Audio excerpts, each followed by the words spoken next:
ઓમ શ્રી ગણેશાય નમઃ. જય શ્રી કૃષ્ણ મિત્રો. આજે આપણે ગણપતિજીની કથા જે બુધવારના દિવસે સાંભળવામાં આવે છે. ગણપતિજીને મંગળવાર અને બુધવાર આ બંને દિવસ સમર્પણ છે. તો બુધવારે અને મંગળવારે ગણપતિજીની કથા સાંભળવાનો ખૂબ જ મહિમા છે. મિત્રો, તમે બધા જાણો જ છો કે ગણપતિજી વિઘ્નહર્તા દેવ છે. તો એની કથા સાંભળશો, ભગવાન ખુશ થશે, આપણા સર્વ વિઘ્ન સંકટ દૂર કરશે. માટે ભગવાન ગણેશની કથા જરૂર સાંભળજો. માતા લક્ષ્મી અને ગણપતિજીની કથા આપણે સાંભળશું. બહુ સમય પહેલાની વાત છે. એક ગામમાં એક બહુ જ ગરીબ બ્રાહ્મણ પરિવાર રહેતો હતો અને બ્રાહ્મણી ગણપતિજીની પરમ ભક્ત હતી. ગણપતિજીની સેવા પૂજા કરે અને ભગવાન ગણેશને ભોગ પણ ધરાવે. એક દિવસ બ્રાહ્મણી ગણપતિજીને કહે છે, હે ભગવાન, આજે ઘરમાં કંઈ પણ ખાવાનું નથી. હું તમને કેવી રીતે ભોગ લગાવું? એટલે મૂર્તિમાંથી ગણપતિજી બોલ્યા, ચિંતા ન કરો, તમે લક્ષ્મીજીને આમંત્રણ આપો. તો બ્રાહ્મણી બોલ્યા કે લક્ષ્મીજી ક્યાં મળે, મને ક્યાં મળશે અને હું લક્ષ્મીજીને શું ખવડાવીશ? મારા ઘરમાં તો કંઈ નથી. એટલે ગણપતિજી બોલ્યા, તમે પહેલા લક્ષ્મીજીને નોતરું તો આપો, અને આજે શનિવાર છે માટે લક્ષ્મીજી પીપળાના ઝાડ પાસે મળશે તમને. ત્યારે બ્રાહ્મણી લક્ષ્મીજીને નોતરું આપવા જાય છે. તેમને લક્ષ્મીજી પીપળાના ઝાડ પાસે મળ્યા, જે સાદા વસ્ત્રમાં માં લક્ષ્મીજી સાધારણ સ્ત્રીના રૂપમાં ત્યાં બેઠા હતા. બ્રાહ્મણીજીએ તેમને લક્ષ્મીજી સમજીને નોતરું આપ્યું. લક્ષ્મીજી બોલ્યા કે બહેન, મેં તો તારું ઘર નથી જોયું, તો હું તારી સાથે આવી રહી છું. લક્ષ્મીજી બ્રાહ્મણી સાથે એના ઘરે આવી ગયા. ત્યારે ગણપતિજીને તે બ્રાહ્મણી કહે છે કે હે પ્રભુ, હે ગણેશજી, હવે હું શું કરું? શું ખવડાવું લક્ષ્મીજીને? મારા ઘરમાં તો કંઈ જ નથી. લક્ષ્મીજી તો મારી સાથે જ આવી ગયા છે ને.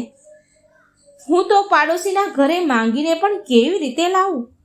તો ગણપતિજી કહે છે કે લક્ષ્મીજી પાસેથી ભંડારાની ચાવી માંગી લો. ડોસી બ્રાહ્મણી લક્ષ્મીજી પાસે ભંડારાની ચાવી માંગે છે. લક્ષ્મીજીએ તેને ચાવી આપી. બ્રાહ્મણીએ ભંડાર ઘર ખોલ્યું અને જોયું તો ભંડાર ભર્યા પડ્યા હતા. અન્નધનના ભંડાર ભર્યા હતા. એટલે બ્રાહ્મણી તો બહુ ખુશ થઈ ગઈ અને પછી એણે 56 ભોગ બનાવ્યા. પ્રેમથી, શ્રદ્ધાથી લક્ષ્મીજીને થાળ ધરાવ્યો, લક્ષ્મીજીને જમવા આપ્યું, ગણપતિજીને ભોગ ધરાવ્યો અને બધા જ પરિવારવાળાએ પણ ભર પેટ ખાધું. પછી જ્યારે લક્ષ્મીજી જતા હતા તો બ્રાહ્મણીએ લક્ષ્મીજીને રોક્યા. ત્યારે લક્ષ્મીજી બોલ્યા, બહેન, હું એક જગ્યા પર સ્થિર નથી રહેતી.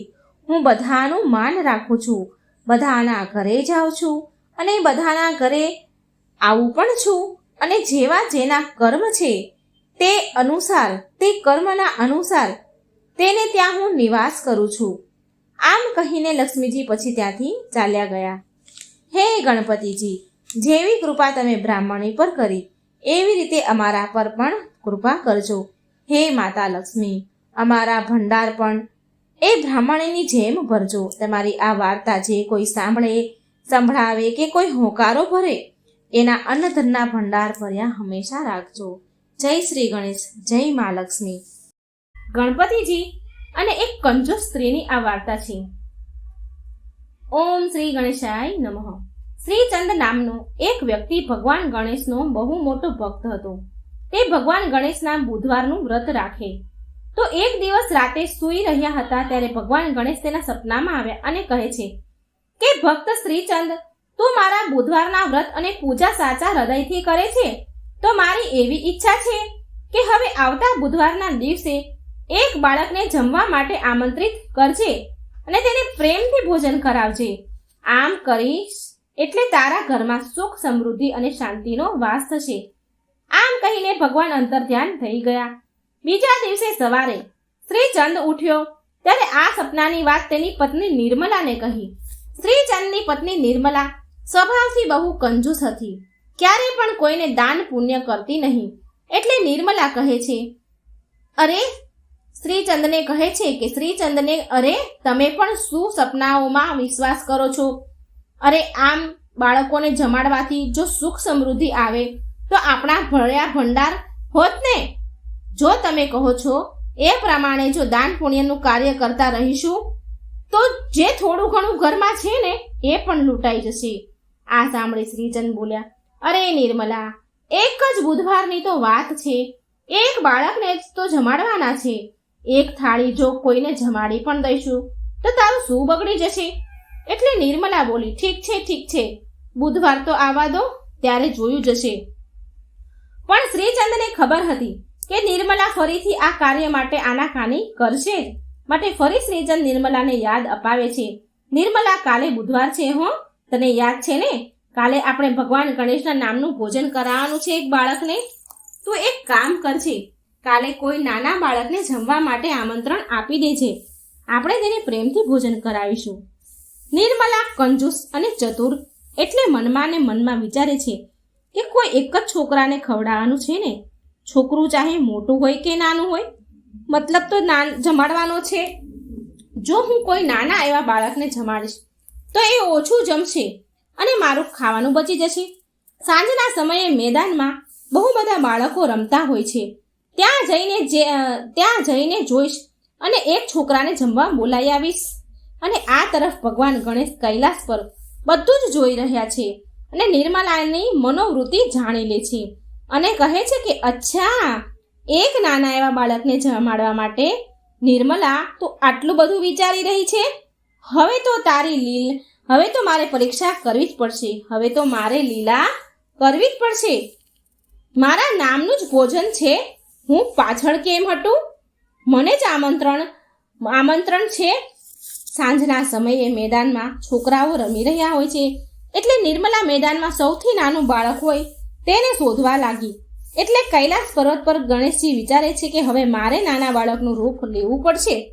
નિર્મલા નાના બાળકને શોધી રહી છે અને મનમાં ને વિચારે છે કે અહીં તો બહુ બધા છોકરાઓ રમી રહ્યા છે, અહીં નાનું છોકરું કેવી રીતે શોધવું? આ તરફ ભગવાન ગણેશ નાના એવા બાળકનું રૂપ લે છે અને ધરતી પર આવ્યા અને મેદાનમાં બાળકો સાથે રમવા લાગ્યા. હવે નિર્મલાને આ નાનું બાળક દેખાઈ ગયું જે ભગવાન બનીને આવ્યા હતા. એટલે નિર્મલા તે નાના બાળક પાસે આવી અને બોલી કે સાંભળ બેટા, તું કાલે મારા ઘરે ખાવા આવી શકીશ? હું તને ભોજન માટે આમંત્રણ આપવા આવી છું. અહીં નજીક જ મારું ઘર છે, તારા ઘરે પૂછીને આવી જજે. એટલે ગણેશજીના રૂપમાં ભગવાન બોલ્યા, સારું માં, હું કાલે જમવા માટે આવી જઈશ. અને નિર્મલા તો મનમાં બહુ ખુશ થઈ ગઈ કે સારું છે, આ નાનું એવું બાળક છે, કેટલું ખાવાનું, થોડું એવું તો જમશે, મારું કામ સરળ થઈ ગયું. બીજા જ દિવસે ભગવાન ગણેશ નાના બાળક બનીને નિર્મલાના ઘરે આવ્યા અને નિર્મલાએ તે બાળકને 2 પૂરી, થોડો શીરો, થોડું શાક અને થોડી ખીર પીરસી દીધી. ગણપતિજી તો ફટાફટ એ બધું ખાઈ ગયા. ફરી બોલ્યા કે માં, ભોજન તો બહુ સ્વાદિષ્ટ બન્યું છે, પણ મને હજી વધારે ખાવાની ઈચ્છા છે, મને હજી ખાવાનું આપો, હું હજી ભૂખ્યો છું. બાળકની વાત સાંભળી શ્રીચંદ બોલ્યો, નિર્મલા, રસોડામાં જઈને જમવાનું લઈ આવ અને આ બાળકને આપ. લાગે છે જમવાનું બહુ સરસ છે, સ્વાદિષ્ટ છે. નાના બાળક તો ભગવાનનું રૂપ હોય છે. આ બાળકને આપણા દ્વારા પીરસેલું ભોજન ભાવ્યું છે, આ તો આપણા માટે બહુ ખુશીની વાત છે. નિર્મલા બોલી, સારું બેટા, તો આ થોડી ખીર છે વાટકામાં, એ ખા, ત્યાં સુધી હું બીજું જમવાનું લઈ આવું. અને આમ નિર્મલા ભોજન બીજું લઈને પીરસે છે. જેવું નિર્મલા પીરસે એવું ભગવાન ગણેશ ખાઈ જાય. આમ જેટલું નિર્મલાએ બનાવ્યું હતું એ બધું જ શ્રી ગણેશ ખાઈ ગયા, બધું જ ભગવાન ખાઈ ગયા. અને ફરી નિર્મલાને કહે છે ગણપતિજી, માં, હજી ભૂખ્યો છું, મને ખાવા આપો. બાળકની વાત સાંભળીને નિર્મલાને કંઈ સમજમાં આવતું નથી. એ વિચાર કરે છે કે મેં તો જેટલું બનાવ્યું હતું એ બધું જ પીરસી દીધું, પણ હજી આ બાળક ધરાતો નથી, બધું જ ખાઈ ગયો તો પણ હજી ભૂખ્યો છે કરે છે. ભગવાનના રૂપમાં બાળક નિર્મલાને વારંવાર કહી રહ્યા છે કે માં, હજી ભૂખ લાગી છે, હજી ભૂખ્યો છું, ખાવા આપો. અને નિર્મલાને તો ગુસ્સો આવે છે અને બોલી કે હવે હું તને શું આપું? મેં જેટલું પણ ખાવાનું બનાવ્યું હતું એ બધું જ તને ખવડાવી દીધું, તું ખાયા જ કરે છે. એટલામાં શ્રીચંદ બોલ્યો, હે નિર્મલા, મને તો આ ચમત્કારી બાળક લાગે છે. અને આમંત્રણ નિર્મલા, અતિથિ તો ભગવાનનું રૂપ હોય છે. આમ પણ અતિથિ ભગવાન કહેવાય. આ બાળકની વાતને તો માનવી જ પડશે આપણે. આ જેમ કહે એમ આપણે કરવું જ પડશે. એટલામાં તે બાળક બોલ્યો, માં, હજી તમારા ઘરમાં ભોજન ખલાસ નથી થયું. ભંડાર ઘરમાં મગ અને ચોખા મૂક્યા છે, ઘરમાં દહીં છે, એ બધું જ લઈ આવો. નિર્મલા આ બાળકની વાત સાંભળીને વિચારવા લાગી કે આ બાળકને કેવી રીતે ખબર કે અમારા ઘરમાં ક્યાં શું મૂક્યું છે. કંઈ ખબર નથી પડી રહી કે આ શું થઈ રહ્યું છે. મને તો આ બાળક પર બહુ ગુસ્સો આવે છે. બહુ ખવડાવી દીધું, બધું જ ખાઈ ગયો, હજી ખાયા જ કરે છે. ભગવાનના રૂમમાં બાળક બોલે છે કે જે ઘરમાં જે દાળ હોય, જે ચોખા હોય તે બધું જ લઈ આવો માં. નિર્મલા તો ઘરમાંથી કાચી દાળ, લોટ, ચોખા, મગ જે પણ મૂકે છે તે બધું જ ખાઈ જાય છે. ભગવાન ફરી નિર્મલાને કહે છે, માં, તમે ભંડાર ઘરમાં જે ઘઉંની બોરી મૂકી છે તે પણ લઈ આવો. નિર્મલા તો તે બાળક જેમ તેમ ખાય તેનો જીવ જાય છે. એ બાળક બધું ખાયા કરે, નિર્મલાનો જીવ જાય અને બડબડાટ કરતી ગુસ્સે થતી, બધું જ આપતી જતી હતી. ગુસ્સામાં આપતી હતી. મનમાં બોલે કે અરે, આ બાળક છે કે કોઈ ભૂત જેને હું ઘરમાં લઈ આવી છું. હું તો નાનું બાળક સમજીને લાવી હતી કે ખીર ખાશે તો કેટલી ખાશે, થોડુંક એવું તો ખાશે, પણ આ તો બધું જ સાફ કરી જશે. હે રામ, હું હવે શું કરું? નિર્મલા તો શ્રીચંદ પર ગુસ્સો કરે છે. તે કહે છે કે જમાડો હજી બાળકને, એટલે બધું સાફ થઈ જાય, આપણા ભંડાર ખાલી થઈ જાય. શ્રીચંદને ખબર પડી જાય છે કે આ કોઈ સાધારણ બાળક નથી. શ્રીચંદ હાથ જોડીને ભગવાનને પ્રાર્થના કરે છે અને બોલે છે કે પ્રભુ, હું તમને ઓળખી ગયો છું કે તમે આ નાના બાળકના રૂપમાં નિર્મલાને સંદેશ આપવા માંગો છો. પણ નિર્મલા હકીકતમાં ગભરાઈ ગઈ. પ્રભુ, તમે અમને માફ કરો, ક્ષમા કરો. નિર્મલા તો રડવા જ લાગી. જ્યારે નિર્મલા ઘરમાંથી બધું જ ખવડાવી દે છે અને કશું જ પણ નથી રહેતું, અન્નનો દાણો પણ નથી રહેતો, ત્યારે ભગવાન શ્રી ગણેશ પ્રગટ થયા. ભગવાનને જોઈને શ્રીચંદ હાથ જોડીને પગે લાગે છે અને નિર્મલા પણ બાળકથી ભગવાન થયા એટલે એ પગે લાગે છે. આ જોઈને એ ચોંકી ગઈ. બાળકમાંથી શ્રી ગણેશ ભગવાનનું સ્વરૂપ થયું. એ આશ્ચર્ય પામી. ભગવાન ગણેશ નિર્મલાને કહે છે કે માં, ભોજન જમાડવામાં કેમ કંજૂસી કરો છો? તમારે તો માત્ર એક બાળકને જમાડવાનો હતો અને એમાં પણ તમે સૌથી નાનું બાળક હોય તેને જમાડવાનું વિચાર્યું, જેથી તે વધારે ન જમે. બસ આ માટે મેં બાળકના રૂપમાં તમને શિક્ષા આપી. ક્યારેય પણ કોઈ અતિથિને ભોજન માટે આમંત્રણ આપો, સાચા હૃદયથી, કોઈ કપટ વગર ભોજન પીરસો અને જમાડો. પ્રેમપૂર્વક દાન પૂન કરવાથી ઘરમાં સુખ સમૃદ્ધિ, ધન વૈભવ, અન્નના ભંડાર ભર્યા રહે છે. ભગવાનની વાત સાંભળી નિર્મલા માફી માંગવા લાગી. પ્રભુ, મને ક્ષમા કરી દો. હું ક્યારે પણ કંજૂસી નહીં કરું. સદાય ઈચ્છા શક્તિ પ્રમાણે દાન પુણ્ય કરીશ અને અતિથિ મહેમાનોને જમાડવામાં ક્યારેય કંજૂસી નહીં કરું. પછી ભગવાન ગણેશ શ્રીચંદ અને નિર્મલાને આશીર્વાદ આપે છે. જેટલું પણ ભગવાને ખાધું હતું એના 4 ગણું પાછું કરીને આપે છે. રસોડામાં મૂકી દીધું અને ભગવાન ગણેશ જતા સમયે નિર્મલાના ઘરની જમીન પર એક લાત મારી. એનાથી એક સુંદર મહેલ બની ગયો. શ્રીચંદને તેની ભક્તિનું ફળ મળી ગયું અને નિર્મલાને શીખ મળી ગઈ. તો મિત્રો, આ હતી સરસ મજાની શ્રી ગણેશ ભગવાનની વાર્તા. આજે આપણે ગણપતિ દાદા અને 3 ડોશીમાની વાર્તા સાંભળીશું. ખૂબ સરસ મજાની વાર્તા છે. ગણપતિજીની દાદાની વાર્તાઓ જરૂર સાંભળજો મિત્રો. એક સમયની વાત છે. એક ગામમાં સરલા નામના એક ડોશીમા રહેતા હતા. તે ડોશીમા ભગવાન ગણેશની બહુ પૂજાપાઠ કરતા હતા, બહુ ભક્તિ કરતા હતા. સરલા ડોશીમાને 2 દીકરા હતા. બંને દીકરા એના ઘરે બારે સુખી હતા. દીકરા બહુ સુખ શાંતિથી રહેતા હતા, પોતપોતાના ઘરે ખુશ હતા. સરલા ડોશીમાની બસ એક જ ઈચ્છા હતી કે તેમના મૃત્યુ પહેલાં તેમને ભગવાન ગણેશના દર્શન થાય. તે આ ભક્તિભાવથી રોજ ગણપતિજીને પ્રાર્થના કરતા, પૂજાપાઠ કરતા, મંદિરે દર્શન કરવા જતા. એકવાર ડોશીમા મંદિરમાં ભગવાન ગણેશના દર્શન કરી રહ્યા હતા અને તે સમયે ત્યાંથી એક સાધુ બાબા ત્યાંથી નીકળી રહ્યા હતા. તે સાધુ મહારાજે આ ડોશીમાની પ્રાર્થના કરતા જોયા. એમની પ્રાર્થના સાંભળી. તે સરલા ડોશીમા ભગવાનને કહી રહ્યા હતા, પ્રાર્થના કરી રહ્યા હતા કે ગણેશજી, હે પ્રભુ, મારા ઉપર કૃપા કરો. મારા મૃત્યુ પહેલાં, મારા મરતા પહેલાં હું તમારા દર્શન કરવા માંગુ છું. બસ ભગવાન, મારી આ છેલ્લી ઈચ્છા છે, પૂરી કરી દો. આમ પ્રાર્થના કરી રહ્યા હતા અને પેલા સાધુ મહારાજે આ સાંભળ્યું. એટલે તે સાધુ મહારાજ ડોશીમાને કહેવા લાગ્યા કે માં, જો તમારે મોક્ષની પ્રાપ્તિ કરવી છે અને પ્રભુ ગણેશના દર્શન કરવા છે, તમે દર્શન કરવા માંગો છો, તો તમારે તીર્થયાત્રા કરવી જોઈએ. ભગવાન ગણેશના બધા જ મંદિરોમાં જઈને દર્શન કરવા જોઈએ. પ્રભુને પામવા માટે પ્રભુને સમર્પિત થવું જ પડે છે, ત્યારે પ્રભુ મળે છે. આ સાંભળી ડોશીમાં બોલ્યા, જો આવું હોય ને તો હું ગણપતિજીના બધા જ મંદિરોમાં જઈને દર્શન કરીશ. દર્શન કરવા માટે હું જરૂર જઈશ, જો મને ભગવાન દર્શન આપે તો. પછી સરલા ડોશીમાએ તેમના છોકરાને તેમને યાત્રામાં જવું છે એવી ઈચ્છા જગાવી એવું કહ્યું. એટલે તેમના છોકરાઓએ રાજી ખુશીથી તેમને માતાને, તે સરલા ડોશીમાને યાત્રામાં જવાની તેણે બધી જ વ્યવસ્થા કરી આપી. બધું જ સરસ મજાની વ્યવસ્થા કરી. અને એમના છોકરાઓ એમની માને કહે છે કે લો માં, આ તમારી તીર્થયાત્રાની ટિકિટ છે.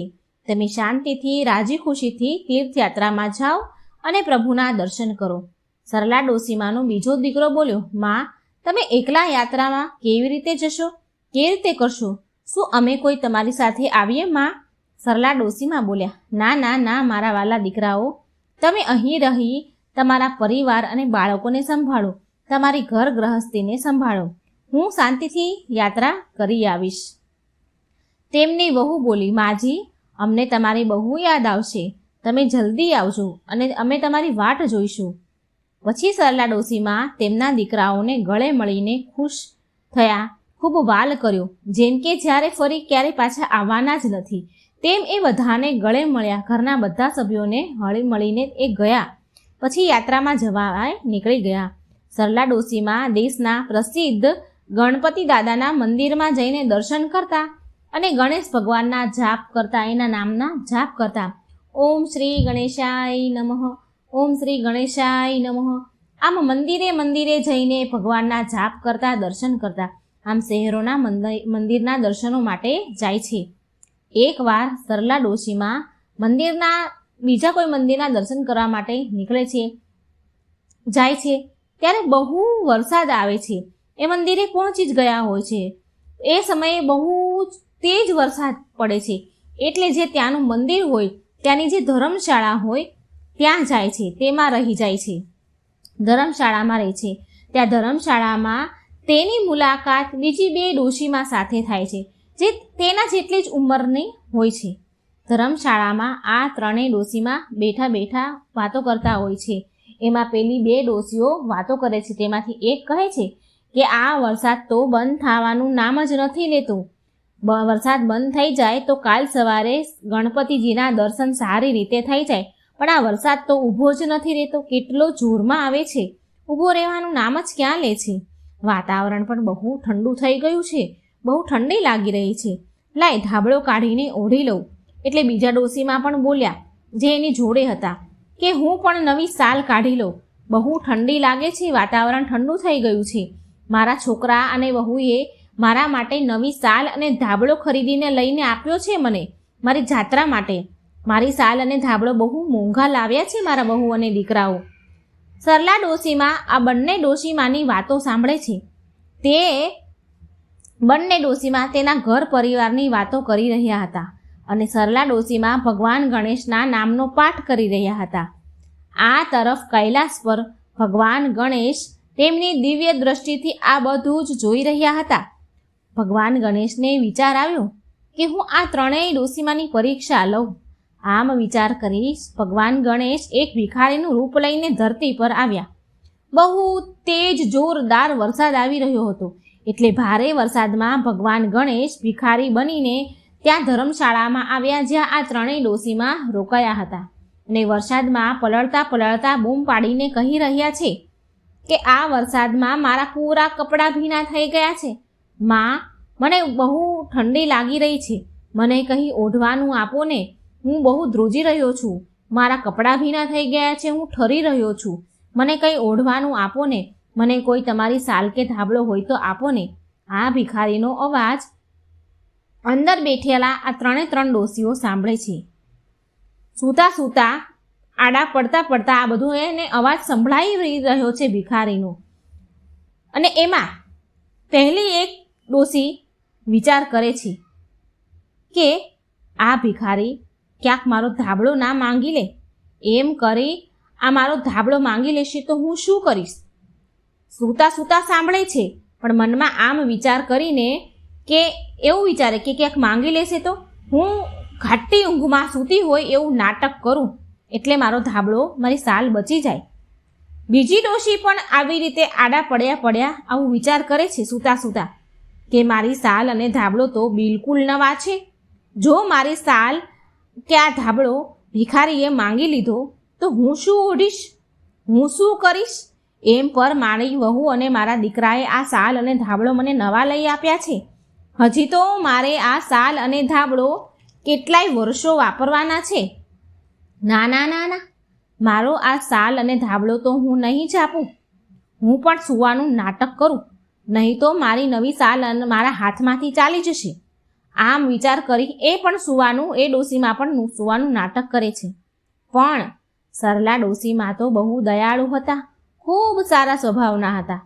તે બહાર આવ્યા અને આવીને જોયું કે ભિખારી ઠંડીથી ધ્રુજી રહ્યો છે. વરસાદમાં પૂરો પલળી ગયો છે અને થર થર કરીને ધ્રુજે છે. એટલે તેણે સરલા ડોશીમાએ ભિખારીને કહ્યું કે બેટા, ચિંતા ના કર, મારી પાસે સ્વેટર અને સાલ બંને છે. હું સ્વેટર પહેરી લઈશ, તું મારો આ ધાબળો લઈ જા. એમ પણ મારી જાત્રાનો અહીં છેલ્લો દિવસ છે આજે, કાલનું કાલે જોયું જશે. હવે જેવો જ સરલા ડોશીમાં તે ધાબળો ભિખારીને આપે છે, તો જેવો જ આપે છે એવા જ ભિખારીમાં ભગવાન ગણેશ રૂપમાં આવી જાય છે, ગણેશ રૂપમાં પ્રગટ થયા. સરલા ડોશીમાં તો ભગવાનના દર્શન કરીને ગદગદ થઈ ગયા, આંખોમાં આંસુ આવી ગયા અને બોલી ઉઠ્યા, પ્રભુ તમે મને દર્શન આપ્યા, હું તો તમારા દર્શન કરીને ધન્ય થઈ ગયો. ગણપતિજી બોલ્યા, માં, હું તમારી ભક્તિથી બહુ પ્રસન્ન છું. તમે મારી પરીક્ષામાં સફળ થયા છો માં. માંગો માં, તમારે શું જોઈએ છે? સરલા ડોશીમાં બોલ્યા, પ્રભુ, બસ મારી એક જ ઈચ્છા હતી, તમારા દર્શન કરવાની, જે તમે મને દર્શન આપીને પૂરી કરી દીધી. હવે મારી કોઈ ઈચ્છા નથી. પ્રભુ, મને તમારા ચરણોમાં સ્થાન આપો. આમ કહીને સરલા ડોશીમાં ભગવાન ગણેશના પગે લાગવા માટે આવે છે. જેવા જ ભગવાનને ગણપતિ દાદાને પગે લાગે છે તેવા જ તેના પ્રાણ ઉડી જાય છે. તેમને લેવા માટે સ્વર્ગમાંથી વિમાન આવ્યું અને તે વિમાનમાં ગણપતિજી અને ડોશીમાં બેઠા અને સ્વર્ગલોક ચાલ્યા ગયા. બીજા દિવસે સવારે ડોશીમાં પડ્યા હતા, જ્યાં એનું શ્રાપ પડ્યું હતું, તે ડોશીમાં પાસે પેલા 2 ડોશીમાં આવે છે જે અંદર હતા. તે આ ડોશીમાને જગાડવાની ખૂબ કોશિશ કરે છે, પણ ડોશીમાં તો ભગવાન ગણપતિજીમાં વિલીન થઈ ગયા હતા. માત્ર તેનું નશ્વર શરીર જ ધરતી પર રહ્યું હતું. ડોશીમાની આત્માને તો મોક્ષ મળી ગયો હતો.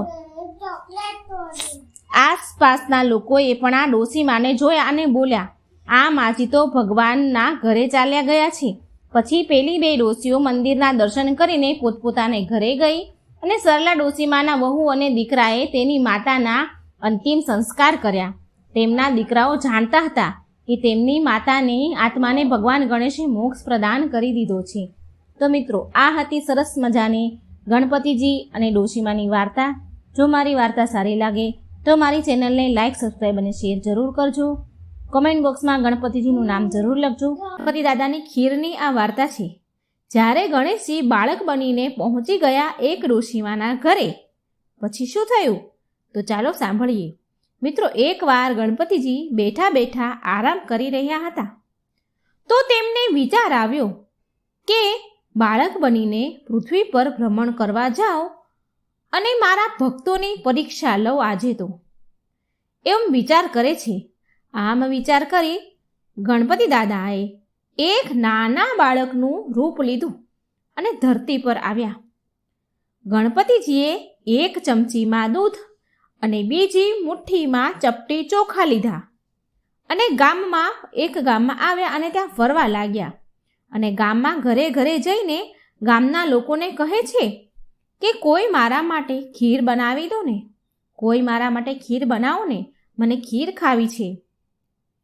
પણ તે બાળક સ્વરૂપ ગણપતિજીની વાત કોઈ સાંભળતું જ નથી અને બધા જ તે બાળકની હસી ઉડાવે છે અને કહે છે કે શું આ એક ચમચી દૂધની કંઈ ખીર બને? એક મુઠ્ઠી ચોખાને એક ચમચી દૂધની ખીર બનતી હશે કંઈ? એમ કરી આ બાળકની મસ્કરી કરે. ગણેશજી તો ભગવાન તેમ આખા ગામમાં ફર્યા. ખીર બનાવવા માટે ચમચી દૂધ, મુઠ્ઠી ચોખા લઈ આખા ગામમાં ફરે છે, પણ કોઈ ગણપતિજીને ખીર બનાવી આપતું નથી. અને ફરતા ફરતા પછી એક ઝૂંપડી પાસે આવ્યા અને ઝૂંપડી પાસે એક ડોશીમા બેઠા હતા. તે બહુ જ ગરીબ હતા. તે ડોશીમાએ આ બાળકનો અવાજ સાંભળ્યો કે બધા પાસે તે ખીર બનાવવા માટે કહે છે, પણ કોઈ બનાવી નથી આપી રહ્યું. એટલે એ ડોશીમાએ આ બાળકનો અવાજ સાંભળી અને કહે છે, ડોશીમા બાળકને એની પાસે બોલાવે છે અને કહે છે, લાવ બેટા, હું તને ખીર બનાવી આપું. તે ડોશીમા ઝૂંપડીમાં ગયા એના ઘરમાં ખીર બનાવવા માટે. તેના ઘરમાં એક નાનું એવું વાસણ હતું, નાનું એવું તપેલું હતું.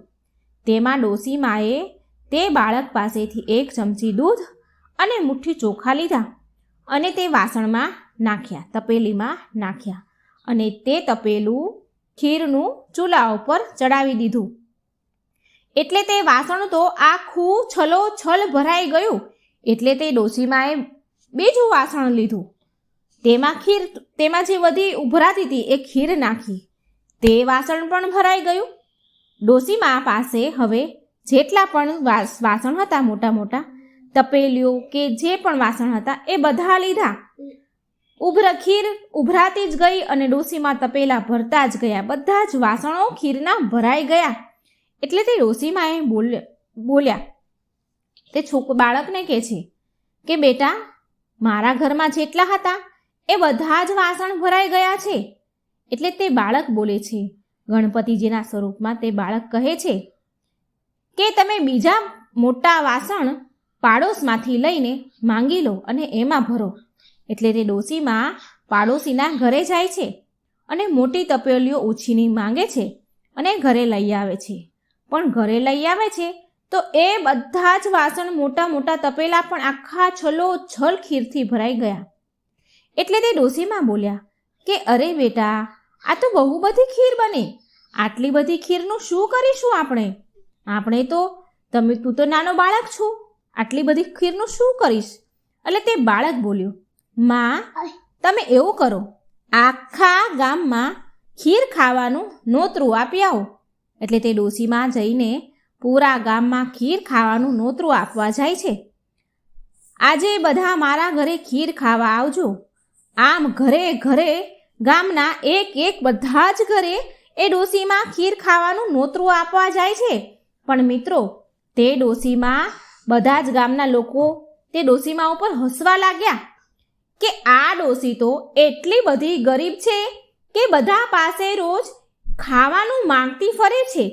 રોજ એક ટાઈમનું એના ઘરમાં ખાવાનું નથી હોતું, માંગીને તો ખાય છે અને એના બદલે તો આજે તે ખીર ખાવાનું નોતરું આપવા આવી છે.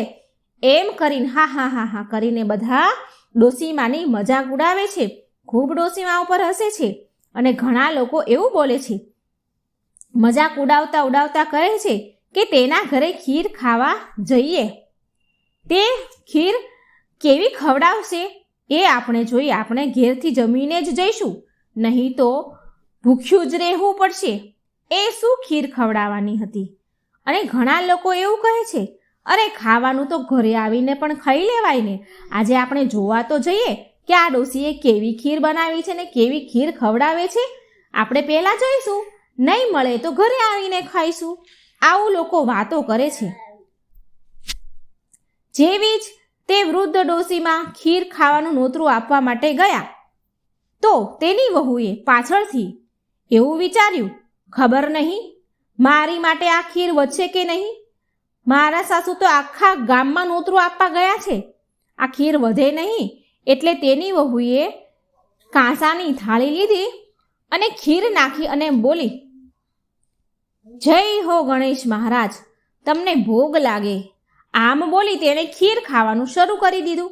ડોશીમાં તો નોતરું આપવા ગયા અને પછી પેલીએ પાછળથી ભગવાન ગણેશજીનું નામ લઈને ખીર ખાધી. અને પછી આખા ગામના બહુ બધા લોકો ખીર ખાવા માટે ઘરે આવે છે. ડોશીમાં બધાને ખીર પીરસે છે. બધાએ તો પેટ ભરી ભરીને ખીર ખાધી. એટલી મજા લઈ લઈને ખીર ખાધી અને જમીને ઘરેથી આવ્યા હતા તે લોકો તો બહુ પછતાણા. જ્યારે બધા ખીર ખાઈને ચાલ્યા ગયા તો વૃદ્ધ ડોશીમાં બોલ્યા કે ચાલ બેટા બાળક, હવે આપણે પણ ખીર ખાઈ લઈએ, આપણે પણ જમી લઈએ. ત્યારે તે બાળક રૂપમાં ભગવાન બોલે છે કે માં, મને તો ભોગ લગાવી દીધો છે, મેં તો ખીર પહેલાં જ ખાઈ લીધી છે. ત્યારે તે વૃદ્ધ ડોશીમાએ કહ્યું, બેટા તે ક્યારે ખીર ખાધી? મેં તો તને ખીર ખાતા જોયો જ નહીં. ત્યારે બાળક કહે છે, માં, જ્યારે તમારી વહુ સૌથી પહેલાં કાંસાની થાળીમાં ખીર લઈને બેઠી હતી, ખીર ખાવા બેઠી હતી, તો તેમણે પહેલાં જ કહ્યું કે ગણેશજી તમને ભોગ લાગે. ત્યારે તે વૃદ્ધ ડોશીમાં બોલ્યા કે બેટા તું ગણેશ છો? તું ગણપતિ છો શું? ત્યારે તે બાળક બોલ્યો, હા માં, હું જ ગણેશ છું. આ સાંભળીને વૃદ્ધ ડોશીમાં તો ખુશ થઈ ગયા અને એની આંખોમાંથી તો આંસુડા વહેવા માંડ્યા. એ ગદગદ થઈ ગયા, ભગવાનના ચરણે પડ્યા, પગે લાગ્યા. ગણેશજીએ તેને ખૂબ આશીર્વાદ આપ્યા અને તેને ત્યાંથી જતાં ગણેશજીએ તેની ઝૂંપડી ઉપર લાત લગાવી, એક લાત મારતા ગયા અને એનાથી તેની ત્યાં એક મોટો ભવ્ય મહેલ બની ગયો. નોકર ચાકર આવી ગયા, ધનના ભંડાર ભરાઈ ગયા, અન્ન ધનના ભંડાર ભરાણા. તો આ બાળ સ્વરૂપ ગણેશજીની વાર્તા હતી. હે ગણપતિ દાદા, જેવી રીતે તમે તે વૃદ્ધ ડોશીમા પર કૃપા કરી, તેવી તમારા ભક્તો ઉપર વાર્તા સાંભળનાર, કહેનાર, હોકારો ભરનાર બધા જ ઉપર તમારી એવી કૃપા વરસાવજો. જય ગણપતિ દાદા વિઘ્નહર્તા દેવની જય હો. આજે આપણે સાંભળીશું ગણપતિજીના લગ્નની વાર્તા. ગણપતિજીએ તેમના લગ્ન માટે શું શું કર્યું હતું, ત્યારે તેના લગ્ન થયા. તો આ સરસ મજાની વાર્તા છે મિત્રો, પૂરી સાંભળજો. એક દિવસની વાત છે. ભગવાન શંકર અને માતા પાર્વતી એકબીજા સાથે વાર્તાલાપ કરી રહ્યા હતા. એવામાં ભગવાન ગણેશ ત્યાં આવે છે. એટલે ગણપતિજી બોલ્યા, શું વાત છે માતાજી, પિતાજી, તમે મને કેમ બોલાવ્યો? એટલે શંકર ભગવાન બોલ્યા, હા પુત્ર ગણેશ, તમારી માતા તમારા બંને ભાઈઓની ખૂબ ચિંતા કરી રહ્યા છે. તમારા બંને ભાઈના વિવાહ વિશે ચિંતા કરે છે. તમારી માતાની ઈચ્છા છે કે તમારા બંને ભાઈઓના લગ્ન જલ્દીથી જલ્દી થઈ જાય. એટલે ગણપતિજી બોલ્યા કે હે માતાશ્રી, હે પિતાજી, તમે મારી બિલકુલ જ ચિંતા ના કરશો. જે કારણથી મારા માતા પિતા હેરાન થાય, હું એ કારણ જ સમાપ્ત કરી દઈશ. મેં નિર્ણય કરી લીધો છે કે હું વિવાહ નહીં કરું. આટલું કહીને ભગવાન ગણેશ ત્યાંથી ચાલ્યા જાય છે. એટલે શંકર ભગવાન મા પાર્વતીને સમજાવે છે કે દેવી, તમારે દુઃખી થવાની કોઈ જરૂરત નથી. બધું સમય પર છોડી દો. સમય તેની જાતે જ બધું બરાબર કરી દેશે. તમે જોજો, એક દિવસ પુત્ર ગણેશ જ વિવાહ માટે જરૂર રાજી થઈ જશે. અને આ તરફ ભગવાન ગણેશ વનમાં તપસ્યા કરવા માટે ચાલ્યા જાય છે. ગણેશજી ધ્યાનમાં મગ્ન હતા. એટલામાં ત્યાંથી દેવી તુલસી આવ્યા. દેવી તુલસી ત્યાંથી નીકળે છે અને ભગવાન ગણેશના આવા વિચિત્ર રૂપને જોઈને તે ગણેશજીથી બહુ જ પ્રભાવિત થઈ જાય છે. તેમને ગણેશજી બહુ જ પસંદ આવે છે. તુલસીજી ધ્યાનમાં લીન ભગવાન ગણેશનું ધ્યાન ભટકાવવાની કોશિશ કરવા લાગ્યા. હાથની બંગડીઓ ખખડાવવા લાગ્યા, પગના ઝાંઝરનો અવાજ કરવા લાગ્યા. અવાજ થાય અને ભગવાન ગણેશનું ધ્યાન ભંગ થઈ જાય અને ગણેશજીનું ધ્યાન ભંગ થઈ ગયું. તેમની આંખો ખુલી, તેમની તપસ્યા તૂટી. એટલે ગણેશ ભગવાન બોલ્યા, દેવી, તમે કોણ છો? મારા ધ્યાનમાં હું ધ્યાનમાં હતો. મારી ધ્યાન સાધના ભંગ કરીને તમે સારું નથી કર્યું. એટલે તુલસી દેવી બોલ્યા કે હું ધર્મધ્વજની દીકરી તુલસી છું. મારી માતાનું નામ માધવી છે. હું મારા વરની શોધ માટે યાત્રા કરવા નીકળી હતી. તમને જોઈને મને એવું લાગે છે કે મારી યાત્રાનો ઉદ્દેશ અહીં પૂરો થયો. તમારા આવા વિચિત્ર રૂપે મને બહુ પ્રભાવિત કરી છે. તમે મને ખૂબ પસંદ આવ્યા છો. હું તમારી સાથે વિવાહ કરવા ઈચ્છું છું. આ સાંભળી ગણપતિજી બોલ્યા કે નહીં દેવી, હું તમારી સાથે લગ્ન નહીં કરી શકું. મેં લગ્ન ન કરવાના પ્રણ લીધા છે. કૃપા કરીને તમે અહીંથી ચાલ્યા જાઓ. ભગવાન ગણેશ દેવી તુલસીજીને વિવાહ કરવાની ના કહી એટલે આ વાતથી તુલસીજી બહુ ક્રોધિત થયા. તેમને બહુ ગુસ્સો આવ્યો. એટલે ગુસ્સામાં તુલસીજીએ ગણપતિ દાદાને શ્રાપ આપી દીધો. મા તુલસીએ શ્રાપ આપ્યો કે મારી સાથે તમે મને વિવાહ કરવાની ના પાડી, લગ્ન કરવાની ના કહી દીધી.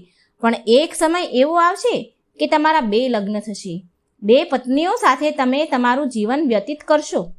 તુલસીજીના શ્રાપ આપ્યાનો થોડો સમય આમ વીતી ગયો અને ભગવાન ગણેશની પણ હવે લગ્ન કરવાની ઈચ્છા થવા લાગી. પણ તે સમયે કોઈ પણ દેવી દેવતાઓ તેમની પુત્રીના વિવાહ ગણેશજી સાથે કોઈ કરવા માંગતું ન હતું. એનું કારણ હતું દેવતાઓનું એવું માનવું હતું કે બધા જ દેવી દેવતાઓ એટલા બધા રૂપવાન છે અને ગણપતિ દેવ બધાથી અલગ દેખાય છે. આ વિચિત્ર રૂપના કારણે તેમનાથી કોઈ લગ્ન કરવા ઈચ્છતું ન હતું. કોઈ લગ્ન કરવા જ માગતું જ ન હતું. લગ્ન ના થવાના કારણે ગણપતિજી બહુ ગુસ્સામાં રહેવા લાગ્યા. તેમના આવા રૂપને લઈને તેમની સાથે કોઈ દેવકન્યા ગણપતિજી સાથે લગ્ન કરવા માટે પણ તૈયાર થતી ન હતી. અને આ કારણથી ગણપતિજી બહુ ગુસ્સે થતા, મનોમન તે દુઃખી રહેતા હતા. અને જ્યારે પણ ગણેશજી અન્ય કોઈ દેવતાના લગ્નમાં જાય તો તેના મનમાં બહુ દુઃખ થાય. મનમાં એમને બહુ ગુસ્સો પણ આવે અને દુઃખ પણ લાગે. અને એ એવું વિચારતા કે જો મારા લગ્ન નથી થઈ રહ્યા ને તો હું બીજા કોઈના પણ લગ્ન શું કામ થવા દઉં. અને આમ દુઃખી થઈને બીજા દેવતાના જ્યારે કોઈ પણ દેવતાના લગ્ન હોય ત્યાં જાય તો તેના લગ્નમાં અડચણ ઊભી કરે, મંડપ તોડી નાખે. અને આ કામમાં તેમનું વાહન મૃષક તેનું સહાય કરતું, તેની મદદ ઉંદર કરતું હતું. એ મૃષકજી ગણેશજીની આજ્ઞાનું પાલન કરીને વિવાહના મંડપનો નાશ કરી દે, નષ્ટ કરી દે, ઉથલ પાથલ મચાવી દે. જ્યાં લગ્ન હોય ત્યાં તો ઉથલ પાથલ મચાવી મૂકે અને અલગ અલગ રીતે મુશ્કેલીઓ, રૂકાવટો ઊભી કરે લગ્નમાં અને લગ્ન પૂરા થાય નહીં. આમ ગણપતિજી અને મૃષકની મિલીભગતથી બધા જ દેવતાઓ હેરાન પરેશાન થવા લાગ્યા. કોઈના પણ લગ્નમાં જાય તો કોઈના પણ લગ્ન થવા ન દે, ગમે તે રીતે ઉથલ પાથલ વિઘ્ન નાખે. અને બધા દેવતાઓ થઈ ગયા બહુ હેરાન અને ગયા બધા શિવજી પાસે, ભોળાનાથ પાસે જઈ દેવતાઓ તેની સમસ્યા સંભળાવા લાગ્યા. પણ આ સમસ્યાનું સમાધાન તો શંકર ભગવાન પાસે પણ ન હતું. એટલે શંકર પાર્વતીજીએ કહ્યું, બધા દેવતાને કહ્યું કે આ સમસ્યાનું સમાધાન તો બ્રહ્માજી જ કરી શકે. આ સાંભળી બધા દેવતાઓ બ્રહ્માજી પાસે ગયા. ત્યારે બ્રહ્માજીએ દેવતાઓની સમસ્યાનું સમાધાન કરવા માટે એમના યોગ બળથી એમને ધ્યાનમાં જોયું અને ધ્યાનમાં ત્યારે એ લીન હતા. થોડી વાર પછી બ્રહ્માજીએ આંખ ખોલી તો દેવતાઓ તેની સમસ્યા એમને કહી. એટલે બ્રહ્માજીએ દેવતાઓની સમસ્યાનો સમાધાન માટે તેમના યોગ બળથી 2 કન્યાઓ રિદ્ધિ અને સિદ્ધિને પ્રગટ કરી. આ બંને બ્રહ્માજીની માનસ પુત્રીઓ હતી. બંને પુત્રીઓ લઈને બ્રહ્માજી ગણપતિજી પાસે પહોંચ્યા અને બ્રહ્માજી બોલ્યા કે ગણપતિજી, તમારે મારી આ 2 પુત્રીને શિક્ષા આપવાની છે. ગણપતિજીએ શિક્ષા આપવા માટે તૈયાર થઈ ગયા. જ્યારે પણ મૂષક દ્વારા ગણપતિજી પાસે કોઈ લગ્નની સૂચના આવે ત્યારે રિદ્ધિ અને સિદ્ધિ ભગવાન ગણપતિનું ધ્યાન ભટકાવવાની કોશિશ કરવા લાગે. ધ્યાન ભટકાવવા માટે કોઈને કોઈ પ્રસંગ કહેવાનું શરૂ કરી દે, કોઈને કોઈ વાતમાં ઉલઝાવી દે. એટલે ભગવાન ગણેશનું ધ્યાન ભટકી જાય અને દેવતાના લગ્નમાં ન જાય અને દેવતાના લગ્ન પૂરા થાય. આમ કરવાથી બધા જ દેવતાના લગ્નોમાં કોઈ સંકટ કે રૂકાવટ વગર પૂરા થઈ જતા હતા. પણ એક દિવસ મૃષકે ગણપતિજીને કહ્યું કે દેવતાઓના લગ્ન કોઈ સંકટ, કોઈ રૂકાવટ વિના પૂરા થઈ રહ્યા છે. એટલે ગણપતિજીને બધી જ વાતની જાણ થઈ ગઈ. આ જે પણ સમસ્યાનું સમાધાન, આ રિદ્ધિ સિદ્ધિનું કાઢ્યું, જે પણ થયું એ બધી જ સમસ્યાની ખબર ગણપતિજીને પડી ગઈ. ગણપતિજી ગુસ્સે થયા. તે પહેલાં ગુસ્સે થાય એ પહેલાં બ્રહ્માજી ગણપતિજી પાસે આવ્યા, રિદ્ધિ અને સિદ્ધિને લઈને પહોંચી ગયા. અને બ્રહ્માજીએ કહ્યું, ગણેશ, તમે સ્વયં પોતે રિદ્ધિ સિદ્ધિને શિક્ષા આપી છે. મને આ મારી રિદ્ધિ અને સિદ્ધિ માટે કોઈ યોગ્ય વર નથી મળી રહ્યો. કૃપા કરીને તમે મારી આ બંને પુત્રી રિદ્ધિ અને સિદ્ધિ સાથે વિવાહ કરી લો. આ પ્રસ્તાવ ગણેશજીએ બ્રહ્માજીનો સ્વીકાર કરી લીધો. અને આ સાંભળીને ગણપતિજી પણ બહુ ખુશ થયા. એમને લગ્ન કરવાની ઈચ્છા હતી એ હવે પૂરી થવાની હતી. ગણપતિજી ખૂબ રાજી થયા અને આ પ્રકારે ગણપતિજીના લગ્ન સંપૂર્ણ થયા, લગ્ન થયા. અને ત્યાર પછી તેમને 2 પુત્રની પ્રાપ્તિ થઈ, જેનું નામ હતું શુભ અને લાભ. તો મિત્રો, આમ ગણપતિજીના લગ્ન થયા હતા. તો આ વાર્તા તમને કેવી લાગી? જો તમને સારી લાગે તો કમેન્ટ બોક્સમાં જરૂર લખજો. મારી વાર્તાઓ સારી લાગે તો ચેનલને સબસ્ક્રાઈબ કરજો, લાઈક કરજો, શેર કરજો.